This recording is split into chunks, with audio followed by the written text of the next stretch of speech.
We are told that we should be kind and put other people's needs ahead of our own. But does anyone tell us that being too kind and caring can be dangerous?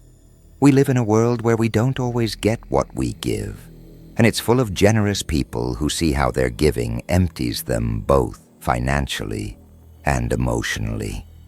Could being too kind even put our own lives in danger? Be surprised by the bad things that can happen to you when you're kind. Today, I'll tell you 8 bad things that can happen to you if you're too nice, and I'll show you 4 tough ways to keep people from taking advantage of you.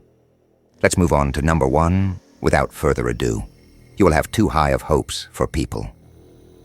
The Stoics said that we should accept things as they are and not depend on what other people do to make us happy. Giving without asking too much in return keeps you from being disappointed and helps you practice emotional separation, which gives you a calmer mind. Whether we are aware of it or not, it's hard for us to be fully selfless when we give. When we give everything we have, we expect everyone else to do the same when it's us who need something important. But you've gotten people so used to having everything done for them that they'll take it for granted that you can handle everything in their lives and yours, especially your own. Because if you don't take care of your own, why would you take care of other people's? In reality, your hopes of reciprocity won't be met, and you'll end up with a bad mood, tiredness, anger, and sadness. Still, if we look at it objectively, people aren't letting you down. They're just doing what you should be doing, which is taking care of their own tasks. People will only expect you to give them something, which is the second point. The Stoics say that it's important to remember that real worth comes from acting in a way that is good and logical, not from just doing what other people want. Moderation in giving in a balanced way helps you stay in charge of your actions and keeps you from getting into habits that hurt your mental health. You've heard your whole life that people are creatures of habit, and this couldn't be more true. People are made to adapt to a pattern, a way of life, and a symphony of things going on around them. The idea of the comfort zone comes from this desire to change. This means that if you're always giving, the people you help will expect you to give them something all the time. You'll lead them into their comfort zones, and they won't have to do many of their responsibilities because you'll be there to do them. If you don't value yourself, no one is likely to look you in the eyes and tell you to think more about yourself. At least don't expect this kind of empathy from the people you help, because they'd stick to their own Robin Hood, which would cost them a lot in their lives. Third, your goals will not be taken into account. The Stoics said that it's important to live by reason and virtue, to set limits, and to put our own responsibilities first if we want to stay in balance and not give up our identity and well-being for other people. If you put everyone else's needs before your own, you may end up running away from something inside you that hurts and scares you. How do you feel when you spend the weekend alone or come home every day knowing no one is there to greet you? If you're doing so many different things because you want to get away from yourself, the blow will be twice as hard. On the one hand, you'll have to face yourself sooner or later, and on the other, your bad mood will get worse as you start to put other people's needs before your own. Self-care is one of the most important parts of being healthy. Before you can help others feel better, you need to make sure you're happy, spoiled, and well cared for. That is, you should never give someone a chocolate unless you first really enjoyed one yourself. Similarly, you shouldn't offer to clean a friend's house until you've cleaned your own and watched a good movie while sipping wine. The rest of the world comes after you, for People will think you are weak and treat you that way. Stoicism tells us to work on being strong and in charge of ourselves. By setting limits and practicing self-discipline, we can show others that we are committed to our own responsibilities and ideals, earning their respect instead of being seen as weak. If you help other people too much, over time you might be seen as an expert in the area where you work with other people. You might be making the exact opposite impression. When you don't set limits, people start to see you as weak, just like the person who opposes a boss, so much so that they'll come to you to get rid of their responsibilities because they know you won't say no. On the contrary, as soon as you use this magic word, they will start to feel something for you they never thought they would: respect. You'll have a lot of buts, or people who only come to you when they need something. Stoicism teaches us how important it is to be smart and wise by choosing who to help. With self-control and perspective, we can tell the difference between real people and those who want to take advantage, so we don't waste our time or energy on things that don't help. People who thought you were a good friend all of a sudden only want to hang out with you when they need something.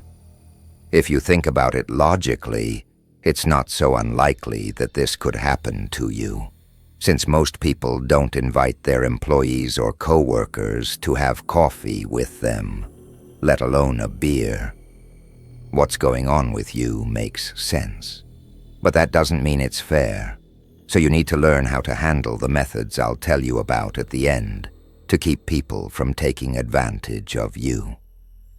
Sixth, you'll only get people who want something and never those who want to give. With patient judgment, we can build relationships that are real and good for both parties. People come into our lives because their energies match up with ours.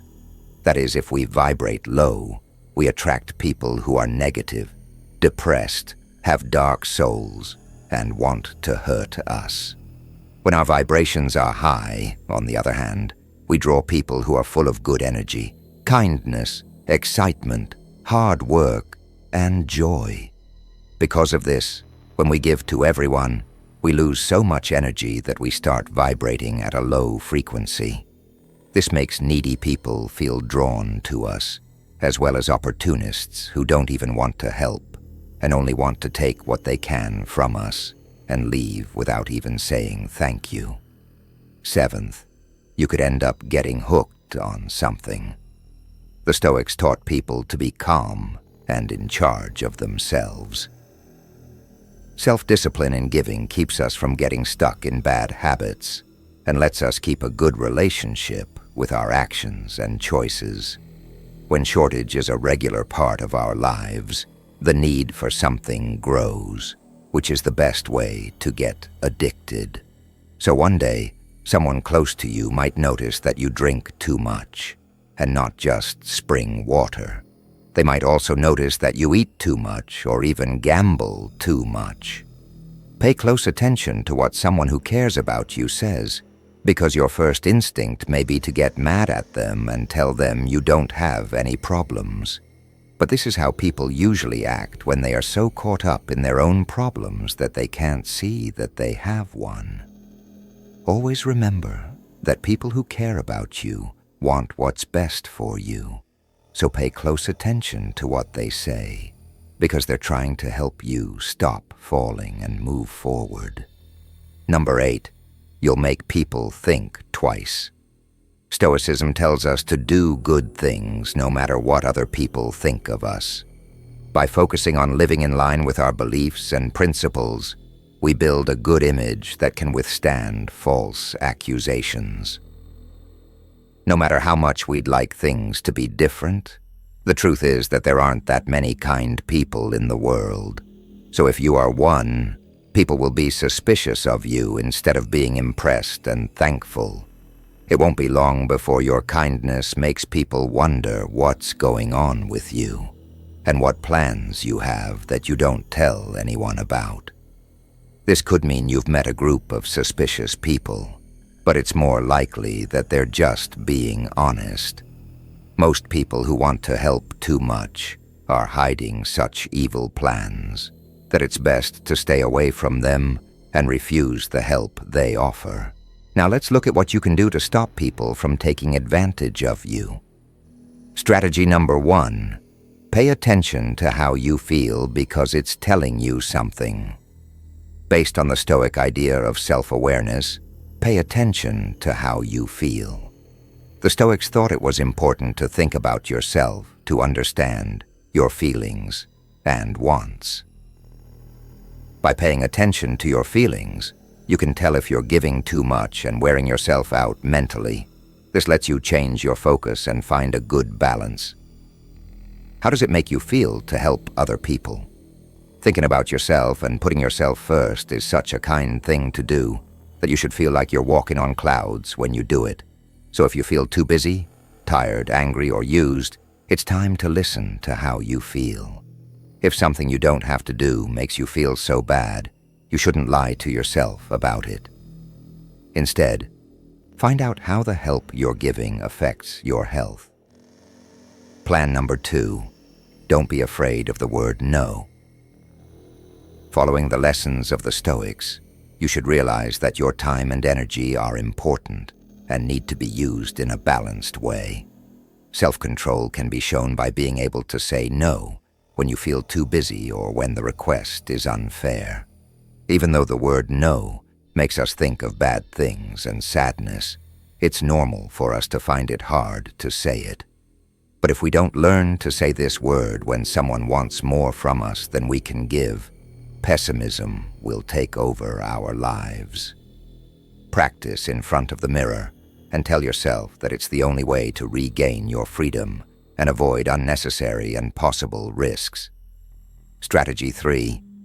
You have a time and a place for yourself. Respect them. Following the Stoic values of self-discipline and self-respect, it's important to give yourself time and room to take care of yourself. Do what you like. Exercise, draw, listen to music while having a cup of tea, or anything else that gets you going. Finish your responsibilities as soon as you can so you can try this out. You should take this very seriously, so seriously that you should schedule this time every day or every week. So if someone asks for your help at that time, they need to be very kind and helpful to you, not to the person. So without remorse, you tell them no, and enjoy that time and space just for yourself. If you don't want to be so direct, you can offer to help at a different time, but make it clear that you will only be able to help for a short time because you have other things to do. Strategy number 4, identify energy vampires and distance yourself from them. Following the Stoic principles of self-discipline and wisdom, it's important to know which relationships are good for you and which can drain you mentally. By staying away from people who constantly drain your energy and don't add anything positive, you're taking care of your own health and showing Stoic self-control in your relationships. You should know that if you try to help an energy thief, it won't work. These people overwhelm you with their complaints, their pains, and their catastrophic view of life. Don't bother trying to help them because if their problems were solved, they would have to stop complaining, and that's something they wouldn't tolerate. In conclusion, according to Stoic wisdom in life, the best measure for things is always the middle ground, and generosity is no exception. If we give too little, we come across as selfish and greedy, while if we give excessively, we end up completely drained of energy, time, and probably money as well. So lean toward the grays, which are still the best choices for finding a balance between putting other people's needs first and putting your own need first. And if you're ever unsure, just remember the magic word, no. Even more so if they offer to drive you home from the window of their car. We've reached the end of this journey, and I sincerely hope these tips will be of great use to you. Don't forget that you are a crucial part of this channel, so if this video has helped you, made you think, or you've learned something, give it a thumbs up so that more people can discover the powers of Stoic wisdom. And if you haven't already, don't forget to check out our ebook about Stoicism and how to apply it in your own life. Subscribe for a daily dose of Stoic wisdom and growth.